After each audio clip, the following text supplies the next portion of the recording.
연세인 여러분 안녕하십니까? 학내외 이슈에 대한 연세인들의 솔직 담백한 이야기 시사 콜콜!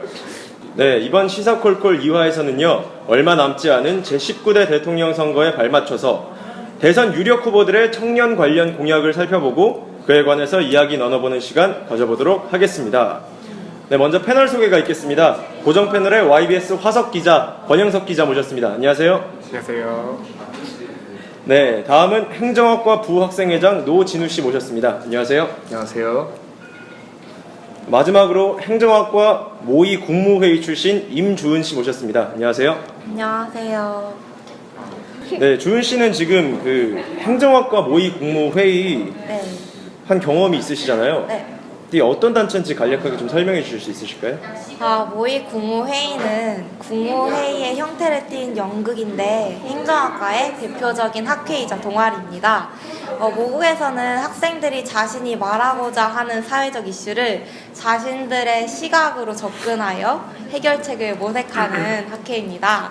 네, 작년에 그 모의 국무회의 주제가 청년 정책이라고 들었어요. 네, 저희가 청년 정책 중에서도 일자리 정책에 포커스를 맞춰가지고 연극을 했었어요.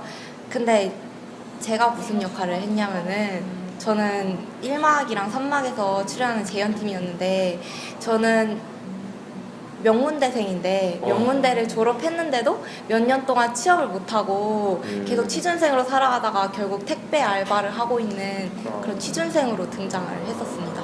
알겠습니다. 그러면 저희가 오늘 PD들이 섭외를 잘했네요, 그죠? 네. 오늘 많이 기대해 보겠습니다. 네. 오늘도 역시 찬반 토론이 아닌 자유로운 토의 형식으로 진행이 될 거고요. 그럼 바로 본론으로 들어가서 각 후보의 청년 일자리 공약에 대해서 좀 살펴보도록 하죠. 먼저 청년 일자리 공약이에요. 네, 먼저 말씀하실 분 계신가요? 모든 대선 후보들이 공통적으로 내건 것이 최소 5년 이내에 1만 원 정도로 최저임금을 높이겠다.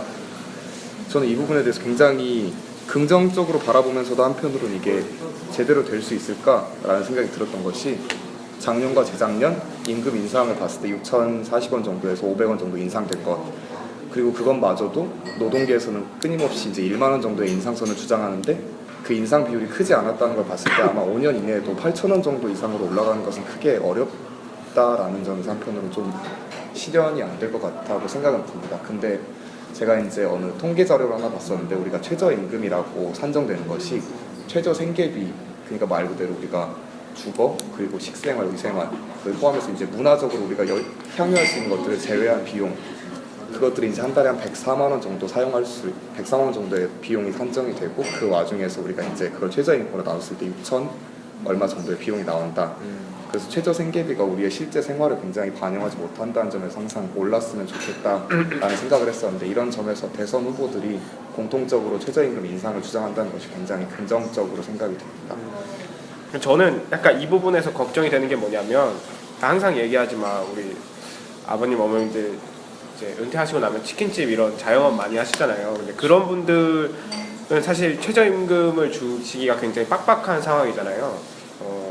자영업이 망하는 경우도 상당히 많고, 그래서 그분들에 대한 어떤 대안책 없이 최저임금을 1만 원으로 뭐 1년에 15%씩 올리겠다라고 말하는 게 과연 그게 그런 방면에서 옳은 일일까, 가능한 일일까라는 생각도 조금 하게 되는 것 같아요. 그 부분에서는. 네, 알겠습니다. 그러면 다음으로 노동복지 분야를 한번 볼게요. 문재인 후보가 중소기업이 청년 2명 채용하면 1명 플러스 해주겠다. 그러니까 이게 약간 임금을 좀 지원해주는 거랑 비슷한 행태인 거죠? 네. 그런 건데 네, 이거에 대해서도 굉장히 말이 많아요. 포퓰리즘 아니냐. 정말 이상적이죠. 정말 좋은 거예요. 청년 2명을 채용하면 1명 임금 3년 지원? 네, 3년을 지원하는 추가 고용 지원제.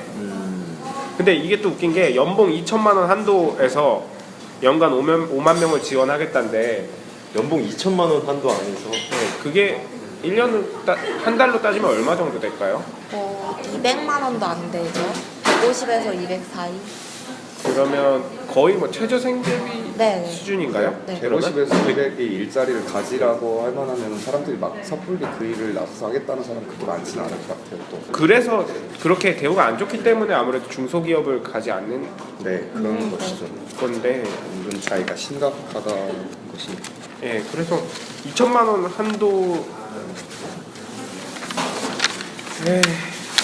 지원해 주려면 얼마나 실효성이 있을까? 물론 이제 재정적인 문제가 크겠지만 네. 이게 과연 실효성이 얼마나 있을까라는 생각이 드네요. 저는.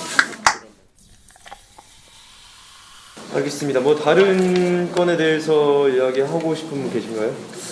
안철수 후보가 네. 대통령 비서실에 청년 수석을 설치한다라는 공약을 하나 내세워주셨는데 국무총리와 비서가 크게 이제 대통령의 국정을 보좌하는 큰 두 개의 축인데 그 비서의 역할이 그만큼 막중한데 과연 그 이 청년 수석에 대통령을 보좌하는 비서관, 그러니까 비서실에서 일을 하는 사람들 그만큼 경험이 풍부하고 무엇보다 다양한 상황에서 대처할 수 있어야 되는데 그러한 점에 있어서 청년은 아직 그 경험이나 노련함이 부족할 수도 있다라는 생각이 한편으로 들었어요.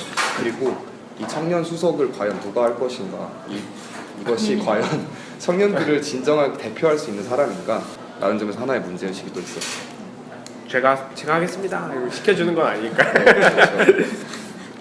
그런 것도 문제고 또 이게 박근혜 전 대통령 때도 네. 대통령 직속 청년위원회라는 게 있었어요. 네, 있었잖아요. 네, 저 그죠? 거기서 설명하는 NCS 취업 관련 기반 설명회 한번 들으러 가봤었어요. 네, 맞아요. 근데 이 사람들이 뭐 하는지를 저는 저도 그러니까 그 단체가 되게 궁금해서 네. 찾아봤는데 페이스북에서 열심히 홍보는 하는데 열심히 막 강연회 같은 것도 열기도 하는데 대통령 직속의 의미가 과연 어디 있을까라는 것이 이 사람들 목표가 뭐였냐면 청년 일자리 창출, 청년 발전, 네.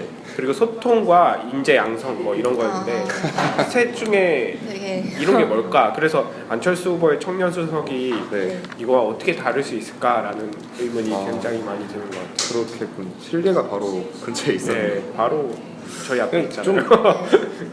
저는 그리고 문재인 후보 공약 중에 근로감독관을 확대하겠다는 그런 공약이 있어요. 근데 이게 청년 체불 감소를 목적으로 하는 것도 있는데 그 청년들에게 부당한 업무를 지시하는 것을 제한하거나 아니면 또한 정신적이나 정서적인 학대를 제한하겠다라는 목표도 가지고 있는 공약인데 이게 어떻게 구체적으로 실현될지는 모르겠지만 정말 필요하다고 생각한 게 얼마 전에 그 혼술남녀의 그 조연출 이한빛 PD가 자살하는 그런 비극적인 사건이 있었잖아요.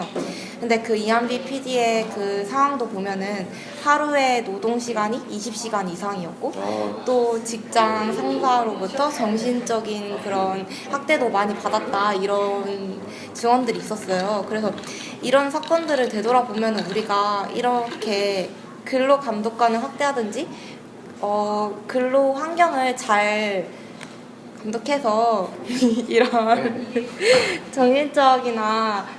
정신적 학대나 또한 부당한 업무를 지시하는 것을 제한해야 하지 않을까 하고 생각을 합니다. 네.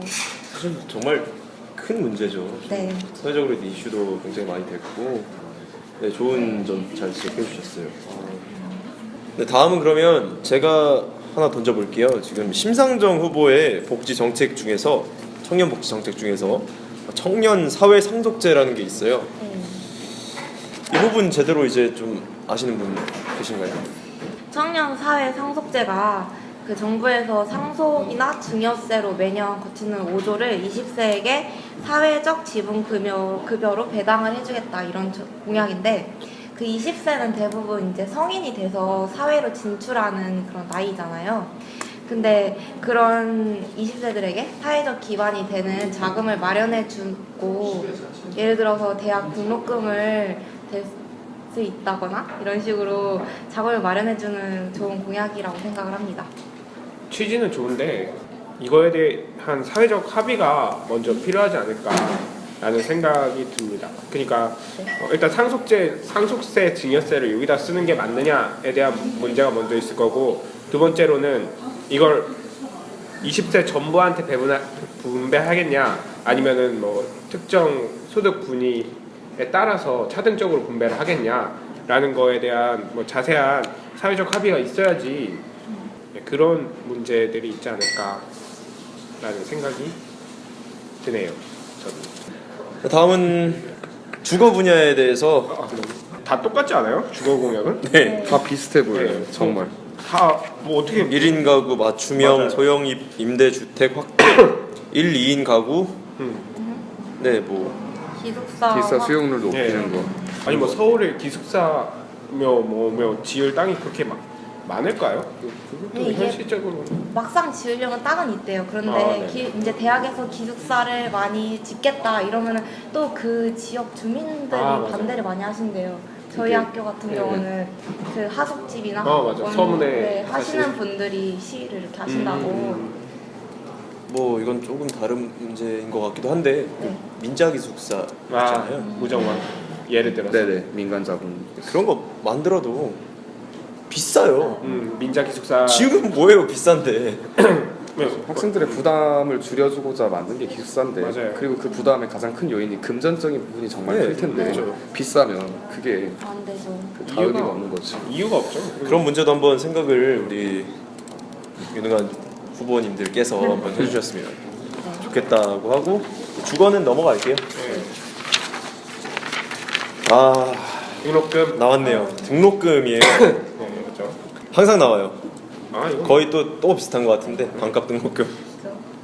이거 어떻게 할까요? 이게 딱 두 부류로 갈려요. 이거 보면은 네. 문재인 후보랑 심상정 후보는 약간 반값 등록금을 전면적으로 시행하겠다라는 식의 공약이 있는 반면에 유승민, 홍준표, 안철수 후보는 약간 전면적인 반값 등록금은 어렵고 이제 소외계층 우선적으로 이제 차등적인 뭐 국가 장학금 지급을 해보자라는 반으로 나뉘죠. 이거 맨날 똑같잖아요. 이렇게 반으로 나뉘는 거는 차별성 있는 그런 말은 뭐 있나요? 그나마 볼 수 있는 게 심상정 후보의 사립대 액수 상한 표준 등록금제라는 건데 이게 사실 대학교마다도 등록금이 워낙 좀 다르잖아요. 사립대 같은 경우도. 근데 그거를 만약에 표준적으로 낮춘다는 얘긴지. 그리고 국공립대를 등록금을 제로로 만들겠다 했는데 아예 등록금을 제로로 만드는 게 이게 가능할까요? 천문학적인 예산이 네. 들어가겠지. 네. 그래서 국공립대 등록금 제로. 근데 아까 상한 표준 등록금제 얘기가 나왔었는데 대학교마다 굉장히 그 처한 상황이 다를 텐데 예를 들면 교수진이나 그 학교의 시설 상태 또는 그 학교가 입지한 위치 등등 다양한 조건들이 그 대학 등록금을 산정하는데 제가 말한 게 다 포함이 된 요인인지는 정확히 모르겠지만 굉장히 다양한 요인 변수들이 포함이 될 것 같은데 그것을 일괄적으로 통일을 해버렸을 경우에 차이가 나는 금액에 대해서 과연 정부가 어떤 식으로 보전할지 한편으로는 걱정이 되네요. 이제 마무리를 해봐야 돼요. 마무리는요. 또 우리 오늘 주제가 또 주제인 만큼 대선 처음이시죠? 네네 처음이죠. 네, 저도 아. 처음. 안타깝게도 저도 처음 그러면 전 두 번째라서 이제 저 제외하고 첫 대선에 임하는 각오 한 마디씩 들어보고 늙었네. 네. 왜 그래요? 첫 대선에 임하는 각오 한 마디. 제가 이제 성인이 되어서 유권자가 처음으로 되었는데 제가 행사하는 작고 소중한 한 표가 세상을 바꿀 수 있는 큰 힘이 되기를 바라며 투표하도록 하겠습니다. 좋습니다. 네, 저도 이제 대한민국의 한 명의 유권자로서 단순히 이 후보가 좋다, 싫다, 뭐 마음에 든다 이런 거를 떠나서 공약들을 세세히 살펴보고 신중한 한 표를 행사하겠습니다. 네. 네, 저는 유권자가 된 지는 조금 됐는데 조금밖에 안 됐지만 네. 이번에 제가 선택한 후보가 바람직한 후보였으면 좋겠다. 저는 그런 마음을 갖고 있습니다. 알겠습니다. 좋은 말씀 감사하고요. 진짜 정확하게 마무리를 해봐야 돼요. 근데 아니요, 잠깐. 네. 아니 권영석의 N행시 이거 왜 안 해요? 아 그거 네. 호불호가 너무 극명하게 갈렸어요. 코가 너무 극명하던데. 아니에요. 근데 그냥 피식할 정도였는데. 그 성공한 거 아닌가요? NNC. 그래서 다른 방식으로 저는 오늘 마무리할까 하는데 아니에요. 아니에요? 네, 아니에요. 오늘 자신 있어요? 자신 있습니다. 정말요? 진지합니다 오늘. 알겠어요. 그럼 제가 지금 기회를 드릴게요. 감사합니다. 청년 공약으로 N행시 해볼게요. 여러분 다 같이 권영석의 N행시. 네, 청년은 년. 연애도 결혼도 취업도 포기하고 싶지 않습니다. 오. 오늘도 괜찮을 것 같은데. 그러게요. 공. 공약의 공이 빌 공은 아니겠죠? 오. 약. 약속 지켜주세요. 꼭. 알겠습니다. 네, 오늘 참여해주셔서 대단히 감사드립니다. 다음 화에 좀 더 신선하고 재밌는 주제로 다시 돌아오겠습니다. 네, 시청해주신 여러분 고맙습니다. They say I'm caught up in a dream.